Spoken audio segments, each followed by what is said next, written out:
জিন ও জাদুর চিকিৎসা মানেই কি ভয়ঙ্কর কোনো কর্মকাণ্ড, ভয়ঙ্কর কোনো তুকতাক, নাকি কোরআন সুন্নাহের আলোকে সঠিক কোনো পদ্ধতি রয়েছে? আজ আপনাদেরকে এই ভিডিওটির মধ্য দিয়ে এমন তিনটি জিনিস শিখিয়ে দেব যেগুলো আমি যদি হাসিল করতে পারি, আপনাকে আমাকে জিন খবিশ দেবদত্ত এরা দেখেই ভয়ে থরথর করে কাঁপতে শুরু করবে। এবং এগুলো জেনে থাকলে, এগুলো হাসিল করা থাকলে আপনি জিনগ্রস্ত এবং জাদুগ্রস্ত রোগীদের যে কোনো টাইমে অনায়াসে আপনি চিকিৎসা তদবিরটা করতে পারবেন। আপনি যদি ঝাড়ফুঁক লাইনে পদার্পণ করতে চাইছেন, এ লাইনে আসতে চাইছেন, তাহলে ভিডিওটিকে আপনি মনোযোগ সহকারে দেখুন। আজকের এই ভিডিওটি আপনার জীবনকে বদলে দিতে পারে। চলুন সেই দুই তিনটা জিনিস আপনাদেরকে আমি একটা একটা করে শিখিয়ে দিচ্ছি। নাম্বার 1, এই লাইনে নামার আগে আপনাকে যেটা করতে হবে সেটা হচ্ছে আপনাকে আমাকে ভিতরের যে রুহানি শক্তি, এই রুহানি শক্তিটাকে প্রকট করে নিতে হবে, শক্তিশালী করে নিতে হবে। তবে আমাকে আপনাকে দেখে জিন ভূত খবিশ এরা ভয় করবে, নচেত কিন্তু ভয় করবে না। তাই তো হযরতে ওমর রাদিয়াল্লাহু তাআলা আনহু যে রাস্তা দিয়ে পার হয়ে যেতেন, 70 হাত দূর থেকে শয়তান হযরত ওমর রাদিয়াল্লাহু তাআলা আনহুকে দেখে ভয়ে দৌড় মেরে পালিয়ে যেত। মনে রাখবেন, আমার আপনার ভিতরে রুহানি শক্তিটা যদি প্রকট হয়ে যায়, শক্তিশালী হয়ে যায়, তাহলে আমাকে আপনাকে দেখেও কিন্তু শয়তান খবিশ এরা ভয় করবে, নচেত কিন্তু ভয় করবে না। আর এটাকে হাসিল করার জন্য চাই নবী প্রেম, এটাকে হাসিল করার জন্য চাই খোদা প্রেম, খোদা ভীতি। আর যখন আপনি নবী প্রেম হাসিল করবেন, আল্লাহ প্রেম হাসিল করতে চাইবেন, তখন তিনজন কিন্তু খিলাড়ি হিসাবে সেখানে হাজির হতে হবে। নাম্বার 1 আল্লাহ, নাম্বার 2 নবী, নাম্বার 3 আদম সন্তান। আদম সন্তান আজানের সময় বলবে আল্লাহু আকবার, আল্লাহু আকবার। প্রথমেই কিন্তু আল্লাহর নাম উচ্চারণ করবে আদম সন্তান, তারপরে উচ্চারণ করবে আশহাদু আন্না মুহাম্মাদুর রাসূলুল্লাহ। সেখানে কিন্তু নবী চলে এলো। তাহলে এখানে কিন্তু তিনজন খিলাড়ি হাজির হয়ে গেল, আল্লাহ, নবী এবং আদম সন্তান। ঠিক তেমনি ভাবে আপনি যখন নামাজ পড়বেন, নামাজের প্রথমেই রয়েছে আল্লাহু আকবার, প্রথমেই আল্লাহ। নামাজের ভিতরে রয়েছে দরুদে ইব্রাহিম, সেখানে নবী এসে হাজির, নবীকে সালাম জানানো হয়। আর এই নামাজটা পড়ে আদম সন্তান। তাহলে এখানেও কিন্তু তিনজন খিলাড়ি।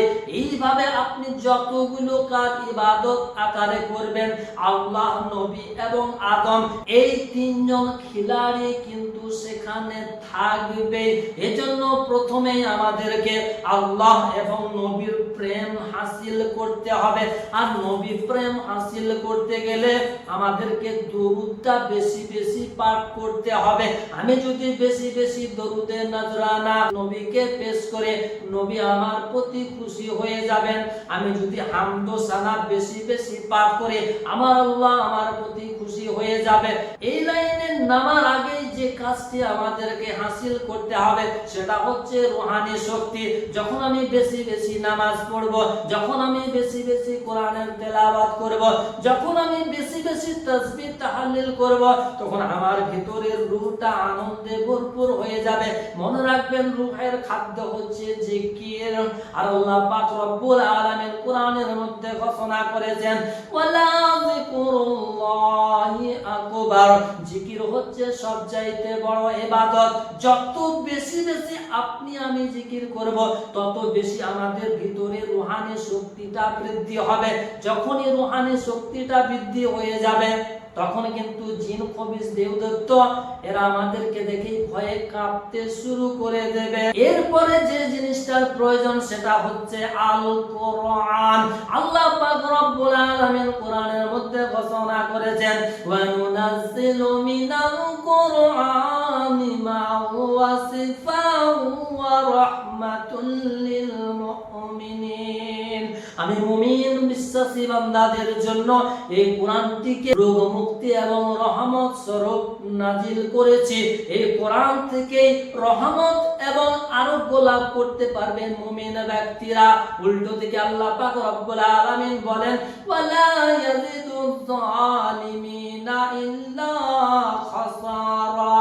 আর যারা জুলুম করে, যারা অবিশ্বাসী, তাদের জন্য এই কোরআনটি গজব ও আযাব স্বরূপ। তাই তো একটা জিনগ্রস্ত রোগীর কানের গোড়ায় কোরআনের তেলাওয়াত করতে শুরু করে দিলে তার উপরে আল্লাহর রহমত নাজিল হতে শুরু করে দেয়। আল্লাহ পাক রব্বুল আলামিন ঘোষণা করেন, ওয়া ইযা কুরিআল কুরআনু ফাসতামিউ লাহু ওয়া আনসিতু লাআল্লাকুম তুরহামুন।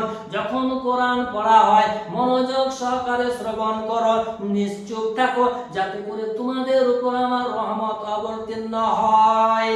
তাহলে আমরা বুঝতে পারলাম, কোরআন পাঠ করতে শুরু করে দিলে সেখানে আল্লাহর রহমত নাজিল হতে শুরু করে দেয়।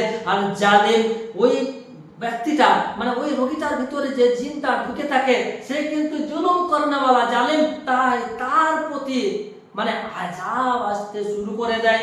তখন সেই জিন খবিশটা চিৎকার করতে করতে পালিয়ে যায়। তো প্রয়োজন এই ঝাড়ফুঁক লাইনের আমাদের হাতিয়ার হচ্ছে আল কোরআন।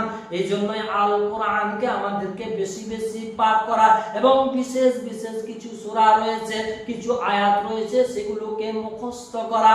কোন জায়গাতে কোন আয়াতটা তেলাওয়াত করলে ওই জিনটা ভয়ে আতঙ্কগ্রস্ত হয়ে যাবে, এগুলো যোগ্য কোন উস্তাদের নিকট থেকে জেনে নেওয়া এবং সেগুলোকে মুখস্থ করা।